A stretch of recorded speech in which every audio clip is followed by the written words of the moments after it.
Question 6, part B, asks to write down the chi-squared statistics for this table. Now this is a graphics calculator question, and I'm going to show you the process for that now. So we bring up our calculator. First things first, we set up a matrix. So menu, number 7, matrix, create, matrix. So just recap that again. I went through that pretty quick. Number 7, matrix, and then number 1, create, and then matrix number 1. Now we are asked how many rows and columns. Now think of a matrix just like a table. Okay, so for this context it's essentially the same thing. How many rows and columns do we need? Now when we go and enter the rows and columns, we don't include the total rows and columns. It's just the actual data points. So we have 2 rows here, so infected and non-infected, and 4 columns, the 4 hospital wards. So 2 rows but 4 columns.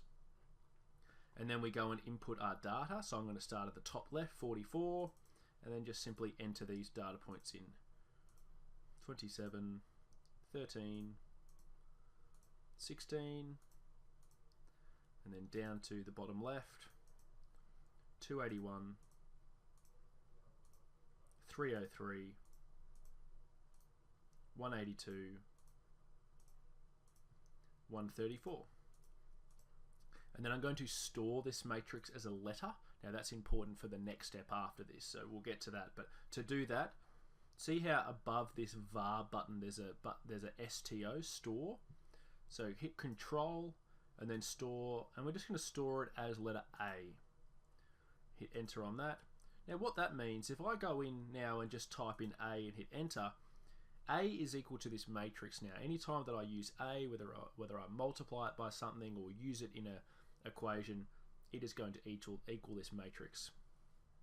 Okay, that's step 1 done. We now need to go and perform the chi-squared test. So menu, number 6, statistics, number 7, stat tests, and then we're looking for this chi-squared two-way test, number 8. Observe matrix. Now this is where we put in our stored matrix A. Press enter on that, and we are given the chi-squared value there, 8.21. Now the question doesn't specify how to give our answer, so we give it to 3 significant figures, 8.21.